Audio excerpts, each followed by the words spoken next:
Tu travailles 40 heures par semaine. Tu donnes tout pour un salaire qui ne suffit même pas à finir le mois. Et tu rêves de liberté, de créer ton propre projet. Mais tu as peur. Normal. Aujourd'hui, je vais t'expliquer comment passer du salariat à l'entrepreneuriat sans ruiner ta vie ni perdre ta stabilité. Accroche-toi bien parce que cette transition mal faite peut te coûter tout. D'abord, on dénonce le mythe de la liberté totale. Beaucoup de salariés rêvent de devenir entrepreneur pour ne plus avoir de patron. Mais en réalité, ton premier partant quand tu deviens entrepreneur, c'est la réalité elle-même. Tu deviens responsable de tout, du temps, de l'argent, de la discipline, de ton moral. Tu penses que l'entrepreneuriat, c'est travailler moins? Attends d'entendre ce que je vais te dire ensuite.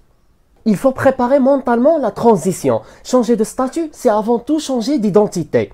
Si tu gardes une mentalité de salarié, attendre des ordres, chercher la sécurité, etc., tu échoues comme entrepreneur. L'entrepreneur agit sans permission. Il crée les règles. Il doit être à l'aise avec le risque, l'incertitude et les résultats invisibles pendant des mois.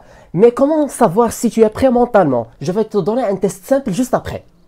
Alors le test du feu, pose-toi cette question.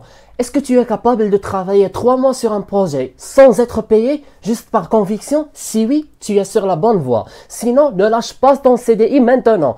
L'entrepreneuriat, c'est de la foi plus de la stratégie. Tu dois te battre contre toi-même chaque jour, contre la procrastination, la peur, le doute. Et maintenant qu'on a parlé mental, parlons argent, parce que c'est là beaucoup que gens se brisent.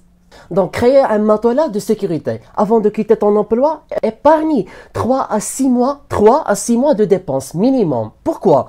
Parce que ton projet ne va pas te payer immédiatement. Ce matelas te protège contre la panique. Et la panique fait échouer plus d'entrepreneurs que la concurrence. Tu veux connaître l'erreur numéro 1 que les nouveaux entrepreneurs commettent? Je vais te la révéler dans 3, 2, 1. Et l'erreur fatale, beaucoup quittent leur emploi pour vivre leur passion, mais sans stratégie, sans offre claire, sans clients. Résultat, ils reviennent au salariat avec plus de dettes et moins de confiance. Moralité, et la moralité, c'est que tu commences à vendre pendant que tu es salarié. Teste ton idée, parle à des clients, crée des mini-victoires. Mais comment vendre sans site, sans budget pub et sans audience? Je vais te montrer une méthode simple et puissante. Donc, construire avant de quitter. Utilise ton temps libre pour créer une petite offre utile, parler avec 10 vrais clients potentiels, générer tes premiers euros en side hustle. Quand tu gagnes au moins 30% de ton salaire avec ton projet, tu peux envisager le saut. Et si tu n'as ni idée, ni compétences, ni réseau, reste bien, car la suite est pour toi. On parle de l'entrepreneuriat du pauvre. Tu n'as pas besoin de lever des fonds ou créer une start-up tech. Tu peux commencer avec du service, freelance, de la revente, du consulting, simple. Le secret, ce n'est pas le projet, c'est l'exécution. Commence petit, mais commence maintenant. L'argent aime l'action. Et maintenant, la partie la plus négligée, le lien entre ta foi et ta réussite entrepreneuriale.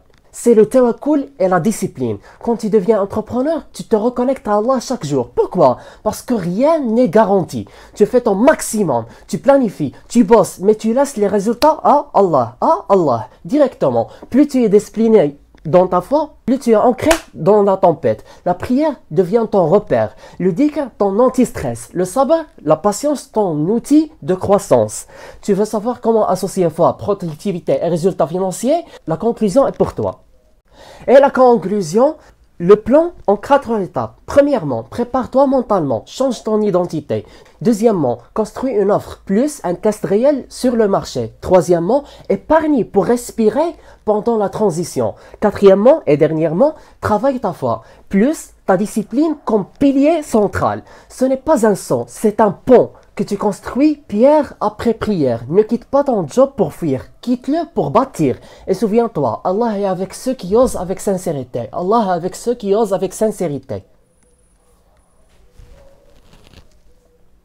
Et je m'interroge, comment es-tu intéressé à ce contenu sans que tu watches les vidéos précédentes dont on parle de la liberté financière? Watch-les, c'est un héritage cognitif à l'humanité. À très bientôt.